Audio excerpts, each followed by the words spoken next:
Kisah kali ini datang dari seorang pesepak bola Uruguay yang dijuluki El Chino.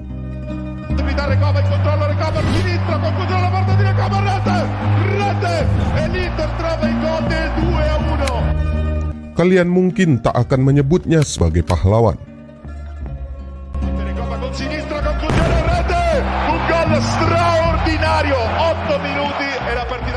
Namun bakatnya adalah salah satu yang layak untuk dirayakan. Otra vez Thais con aquella, viene para el Chino, inventa Recoba, le pega al arco, Recoba, el arquero, ¿dónde la agarró el arquero? ¿Dónde la agarró el arquero? Dia memiliki pesonanya sendiri di antara para penyerang yang menghancurkan, para gelandang maestro yang menawan, ataupun bek-bek Serie A yang sulit untuk ditaklukkan. Penggemar selalu menantikan keajaiban saat ia memasuki pertandingan. Alvaro Recoba pernah menjadi yang paling ikonik di antara banyak pesepak bola. Meski dia tak pernah benar-benar memenuhi harapan. Lantas, seperti apa sebenarnya perjalanan Alvaro Recoba sehingga pernah menjadi pemain dengan gaji termahal meski tak pernah menjadi yang terbaik di dunia? Simak kisahnya.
Meski nama lengkapnya adalah Alvaro Alexander Recoba Rivero, kebanyakan orang memanggilnya dengan El Chino, yang berarti Cina karena wajah orientalnya tak mewakili wajah kebanyakan orang Uruguay.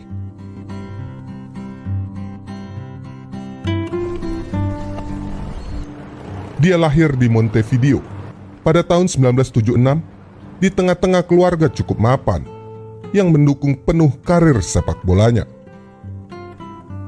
Masa kecilnya, ia habiskan berlatih di akademi klub lokal di kotanya, Danubio Football Club.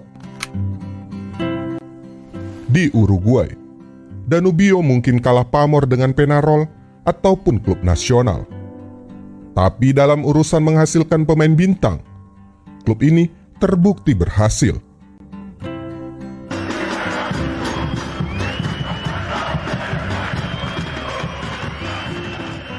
Mereka adalah pencetak bintang-bintang Uruguay seperti Diego Forlán, Marcelo Zalayeta, José Giménez, Rubén Sousa, bahkan Edison Cavani dicetak bakatnya di sana.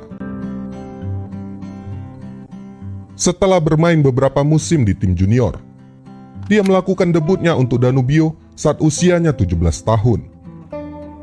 Dengan cepat, dia berhasil membangun reputasi yang brilian sebagai pemain dengan kaki kiri yang indah, hebat dalam dribbling bola, serta memiliki skill hebat dalam menaklukkan lawan dengan one-on-one.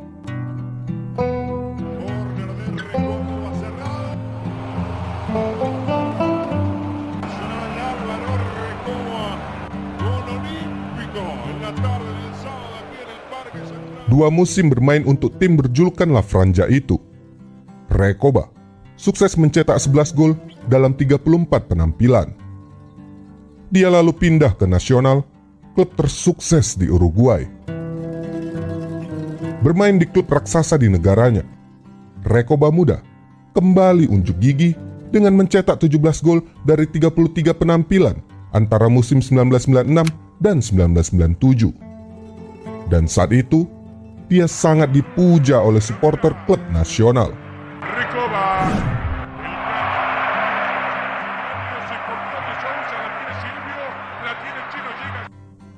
Bakatnya yang luar biasa kemudian terdengar oleh Sandro Mazzola, legenda Inter di tahun 1960-an. Mazzola terpikat dengan permainan fantastis Recoba dan kemampuannya dalam mencetak gol meskipun dalam posisi yang sulit. Saat itu, Mazzola yakin bahwa dia telah menemukan seorang jenius sepak bola. Dan tanpa membuang waktu, langsung merekomendasikan Recoba pada presiden Inter, Massimo Moratti. Dia meminta Moratti segera membawa El Chino ke Italia. Dia milik kita. Begitulah kata-kata yang terlontar dari mulut Moratti setelah melihat video saat Recoba bermain. Dan tanpa basa-basi, di musim panas tahun 1997, El Chino datang ke Inter dengan nilai 3,6 juta euro sebagaimana data dari transfermarket.com. Tapi nilai transfernya tentu tak ada apa-apanya dibanding kedatangan Ronaldo Fenomeno dari Barcelona yang memecahkan rekor transfer musim itu senilai 26,5 juta euro. Recoba, anak Uruguay yang baru memulai petualangan Eropanya, datang bersama mega bintang sekelas Il Fenomeno. Wajar jika pembeliannya dipertanyakan dan diremehkan banyak orang. Debut keduanya terjadi pada hari yang sama, 31 Agustus 1997.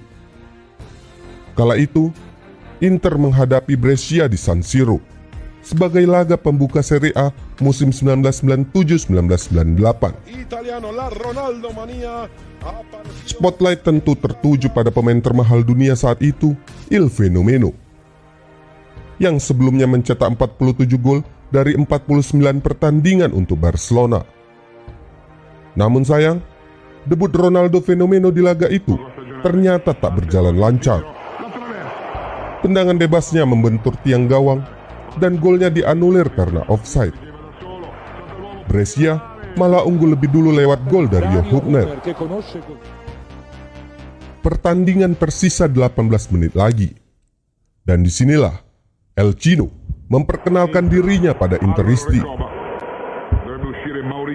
Masuk dari bangku cadangan menggantikan Mauricio Gans. Recoba tak butuh waktu lama untuk memperkenalkan kaki kirinya yang melegenda.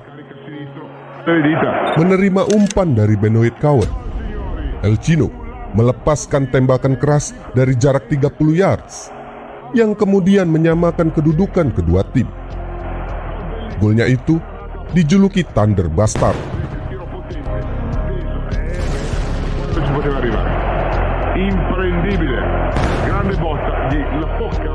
Tak cukup dengan satu gol. Lagi-lagi, Recoba menunjukkan betapa briliannya kaki kirinya.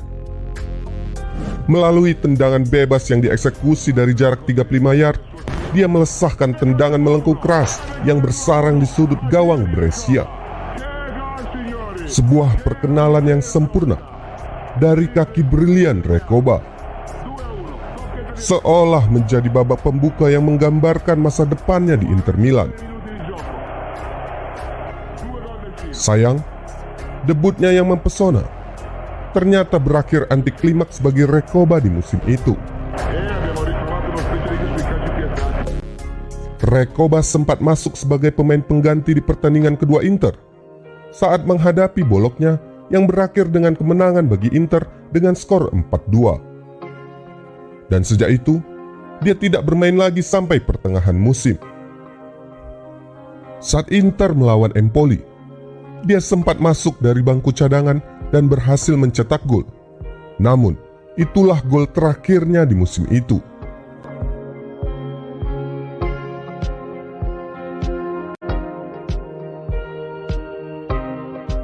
Berbanding terbalik dengan sang Fenomeno, yang sukses besar dengan mencetak 25 gol di Liga dari 32 penampilannya pada musim 97-98. Di musim pertamanya, El Chino hanya membuat 8 penampilan di Liga dengan mencetak 3 gol dan hanya sekali menjadi starter. Saat itu, lini depan Inter memang diisi dengan pemain seperti Ronaldo, Yori Djorkaeff, dan Ivan Zamorano. Wajar jika Recoba saat itu sulit mendapatkan tempat. Belum lagi dia masih harus beradaptasi dengan kerasnya sepak bola Eropa. Recoba dianggap terlalu kecil dan rapuh. Bek-bek Serie A yang terkenal tangguh sering menguncinya dengan permainan fisik. Musim itu, Inter finish di peringkat kedua di bawah Juventus dan berhasil memenangkan Piala UEFA 1998 dengan kontribusi yang minim dari Recoba.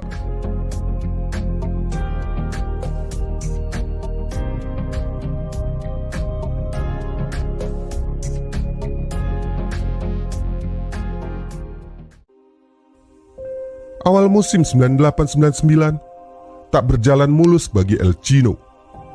Dia gagal mewujudkan ekspektasi Interisti. Tak ada tempat baginya di lini depan Inter. Lagi pula, skuad yang diasuh Luigi Simoni berpenampilan buruk musim itu. Di separuh musim, dari 11 pertandingan, mereka hanya mengoleksi 17 poin. Pertengahan musim itu, Inter meminjamkannya ke Venezia untuk mendapatkan lebih banyak jam bermain dan menemukan kembali potensi besarnya di sana. Dan Venezia melihat Recoba yang terlantar di Giuseppe Meazza sebagai jawaban dari masalah mereka yang sedang berjuang untuk beranjak dari zona degradasi Serie A. Bagi El Chino sendiri, Venezia adalah kesempatan untuk membuktikan kualitas permainannya pada Inter.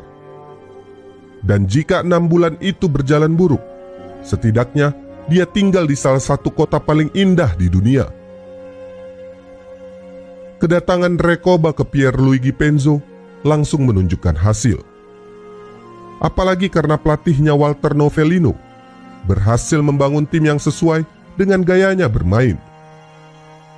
Novellino juga mendorongnya untuk mengadopsi pola makan sehat yang membuatnya selalu berada dalam kondisi terbaik. Vanno anche Licelli e Pelone a disturbare la barriera. Parte Recoba, rete, straordinario gol di Alvaro Recoba. Recoba seperti terlahir kembali. Dia meledak di sana dengan mencetak 11 gol dan 9 assist untuk 19 penampilan. Dia bermain di semua pertandingan tersisa Venezia dan membantu klub itu duduk manis di posisi 11 di Liga. Tak hanya itu, Recoba bahkan mencetak gol ke gawang klub yang meminjamkannya, Inter Milan, lewat tendangan bebas yang indah. Recoba, usaha keras dan kaki kirinya yang ajaib, dalam waktu singkat berhasil memenangkan hati para fans The Wins Lions.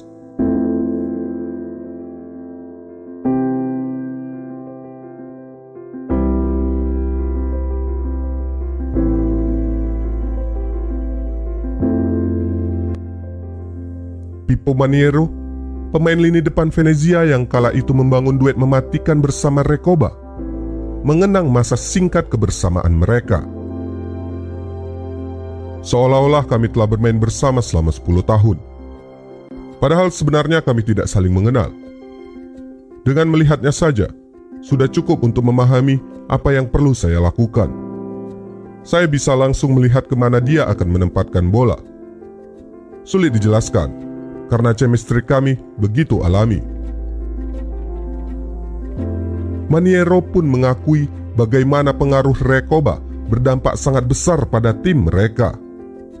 Padahal El Chino baru berusia awal 20-an, tapi dia membuat tim bergerak dengan luar biasa. Ironisnya, musim itu Inter hanya finish di posisi 8. Hanya selisih 4 poin dari Venezia yang berada di posisi 11 di Liga. Meski mengalami beberapa kali pergantian pelatih, Inter juga gagal lolos ke kompetisi Eropa dan mengakhiri musim dengan penuh kekecewaan. Dan uniknya, saat masa peminjamannya habis, rekan setimnya menghadiahinya jam tangan. Bukan karena gol-golnya yang produktif, tetapi karena mereka berharap suatu hari dia takkan terlambat datang ke tempat latihan. Datang terlambat memang menjadi salah satu kebiasaan El Chino. Tapi itu bukan hal yang disesalinya.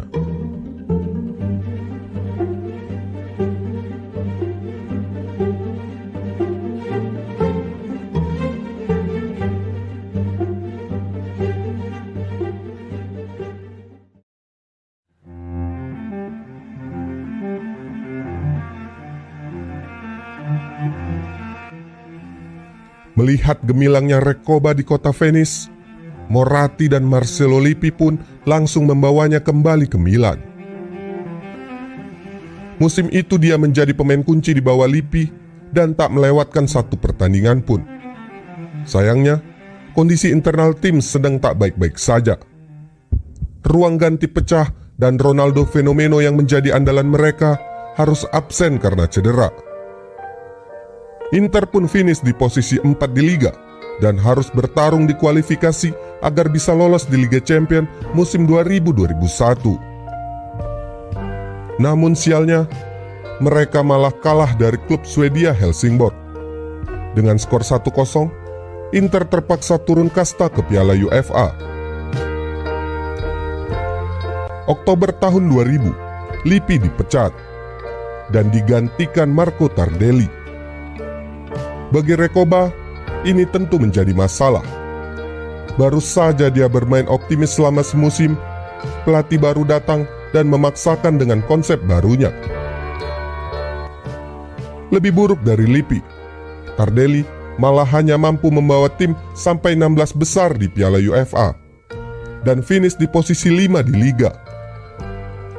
Belum lagi musim itu, mereka dihajar Milan 6-0 di Derby della Madonnina.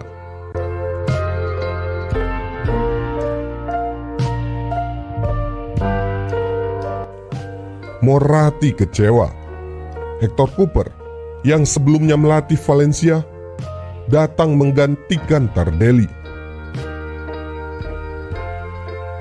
Menariknya, meski Moratti kecewa dengan beberapa pelatih yang didatangkannya, dia menaruh kepercayaan yang besar pada Recoba. Padahal selama 4 musimnya, El Chino tak selalu berada di top performance. Dia luar biasa berbakat, tapi dia sangat membenci latihan. Hampir semua pelatih juga sering mengkritiknya karena masalah disiplin dan kurangnya konsistensi. La parte di Baramatti, Batistuta, arriva Pagliuca, possibilità Recoba, il controllo Recoba al sinistro, con controllo la parte di Recoba, rete, e l'Inter trova il gol del 2-1, la gioia incontenibile per Alvaro Recoba. Tapi sepertinya ada sisi magis dalam diri Alvaro Recoba yang membuat Moratti menyukainya. Recoba bukan hanya pemain sepak bola biasa, dia adalah sepak bola. Dia agak mirip dengan Inter, karena selalu memberi kejutan. Dia kadang malas, tapi selalu melakukan hal-hal yang tidak dilakukan pemain normal. Moratti di kemudian hari juga mengatakan, "Aku lebih menyukai Chino daripada Ronaldo, karena bagiku dia membuat lebih banyak kejutan. Ronaldo sudah menjadi pemain terbaik di dunia saat dia bergabung bersama kami. Dan aku mengaguminya karena itu. Mereka memang tak memenangkan Scudetto, tapi jika situasinya normal, Inter pasti memenangkan banyak gelar. Ya, setidaknya mereka menghibur kita." Sama seperti Moratti, fans Inter pun tak pernah peduli dengan etos kerjanya yang rendah. Mereka lebih peduli dengan tendangan kaki kirinya yang berkelas. Mungkin untuk alasan itulah El Chino menjadi bagian menyenangkan dari sepak bola. Moratti memperpanjang kontrak pemain kesayangannya itu hingga 6 tahun ke depan. Gajinya naik hingga mencapai 4 juta per musim, yang membuat Recoba menjadi pemain dengan bayaran tertinggi saat itu. Sebenarnya, wajar saja jika Moratti memberi kepercayaan lebih padanya. Tetapi, bagaimana jika kepercayaannya berubah menjadi bencana?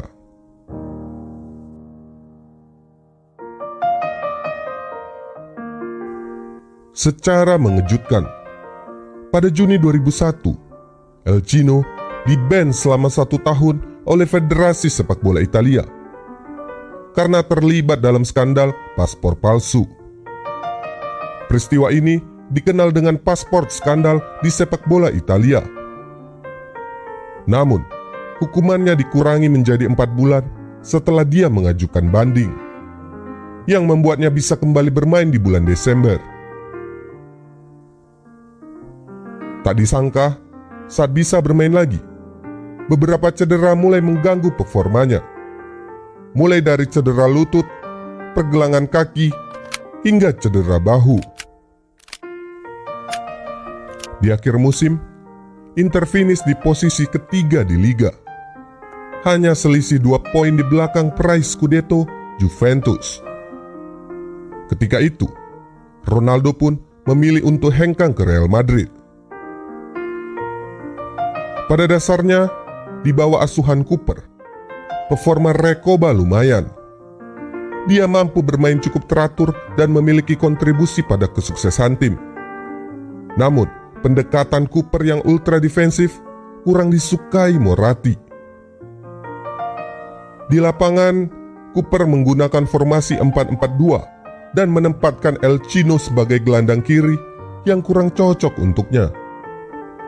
Cooper juga seringkali mengkritiknya di depan media, terutama setelah kekalahan menyakitkan dari Lazio.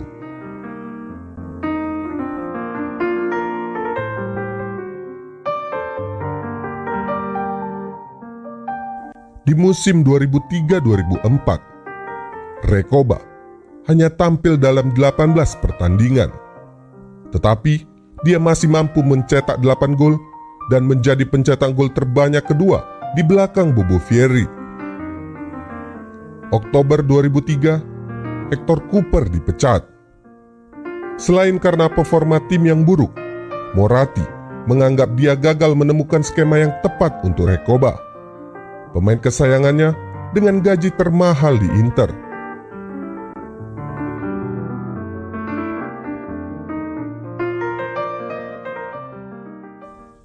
Menggantikan Cooper, Moratti mendatangkan Alberto Zaccheroni. Zaccheroni memberikan Recoba peran bebas di lapangan. Keputusan itu terbukti tepat karena Recoba mencetak gol dengan produktif. Sayangnya, performa Recoba kembali terhambat karena cedera. Recoba sempat sibuk berjuang mendapatkan permainan yang konsisten. Musim 2004-2005, setelah Inter menunjuk Roberto Mancini mengambil alih kursi pelatih, Inter finish di posisi ketiga di Liga dan memenangkan Coppa Italia. Di musim ini pula, Recoba menunjukkan lagi tendangannya yang fenomenal saat Inter menjamu Sampdoria. Kemenangan Inter kala itu dicetak oleh Recoba yang menggantikan Adriano. Golnya itu adalah tendangan dari luar kotak penalti yang membuat kota Milan bergemuruh. Musim berikutnya, mereka meraih Scudetto dan sukses mempertahankan gelar untuk musim 2006-2007. Dan di masa-masa Inter begitu cemerlang, El Chino lebih banyak menjadi pemain cadangan yang hanya akan bermain ketika pemain kunci cedera atau ketika manajer membutuhkan pemain penyerang ekstra di lapangan. Musim 2007, dia sempat dipinjamkan ke Torino agar dia bisa menemukan kembali performanya. Sayangnya, cedera lebih sering mengganggunya. Torino bisa saja mengontraknya secara gratis setelah pinjaman itu. Namun sebaliknya, mereka memutuskan untuk melepaskannya. Dan dia kemudian bergabung dengan Panionios pada tahun 2008. Recoba menghabiskan 1 tahun di Yunani. Namun pada bulan Desember 2009, mereka sepakat untuk mengakhiri kontraknya karena gajinya yang terlalu besar dan kinerjanya yang buruk karena cedera. Setelah memutuskan meninggalkan Yunani, hanya satu hal yang bisa dilakukannya, yaitu kembali ke Uruguay. Di malam Natal tahun 2009, Recoba menandatangani lagi kontrak dengan Danubio, klub tempat ia memulai debut. Lalu, sama seperti perjalanannya dulu, dia meneruskannya lagi ke klub nasional di Montevideo. Bermain selama 4 musim, memenangkan trofi dan mengakhiri karirnya di sana. Recoba resmi mengumumkan pengunduran dirinya pada akhir Maret 2016. Recoba melakukan debut untuk Uruguay pada 18 Januari 1995 dalam pertandingan persahabatan melawan Spanyol di Estadio Riazor. Dia lalu bermain di Piala Dunia tahun 2002 dan ikut serta dalam 2 turnamen Copa America. Secara total, Recoba bermain sebanyak 69 kali bersama Uruguay dan mencetak 11 gol. Suatu kali, Juan Sebastian Veron, mantan rekan setimnya di Inter, pernah mengatakan, Recoba tak menjadi pemain terbaik hanya karena dia tak mau. Dan bertahun-tahun setelah komentar Juan Sebastian Veron itu, Recoba membalas, "Bukannya saya tidak mau. Saya rasa saya sudah melakukan yang terbaik. Mungkin hanya itu yang bisa saya lakukan. Mungkin saya tidak berusaha sekuat tenaga. Saya masih bertanya pada diri sendiri, apakah saya sebenarnya bisa melakukan lebih banyak atau tidak? Siapa tahu, mungkin dalam beberapa tahun saya akan setuju dengan apa yang dikatakan Sebastian." Ya, mereka yang beruntung karena pernah melihatnya bermain pasti berpikir bahwa laki-laki sipit dengan kaki kirinya yang magis itu seharusnya bisa memberikan lebih banyak hal untuk sepak bola. Kritikus, orang-orang yang mengenalnya, bahkan Recoba sendiri, mengakui bahwa sikapnya yang malas adalah salah satu alasan mengapa karirnya terhambat. Recoba bukan seperti pemain lain yang dikejar-kejar waktu. Baginya, waktunya adalah urusannya sendiri. Mungkin karena itu juga, pada Gazzetta dello Sport, istrinya pernah mengatakan, Recoba adalah orang yang malas dan romantis. Ya, romantisme Recoba ada dalam permainannya. Mungkin akan lain ceritanya jika Recoba bermain di masa sekarang ini. Skillnya yang berseni itu tentu akan memenuhi laman Twitter, Instagram, dan YouTube, yang bisa jadi akan selalu kita nantikan setiap kali dia berada di lapangan. Lagi pula, mungkin saja tak ada posisi yang benar-benar tepat baginya.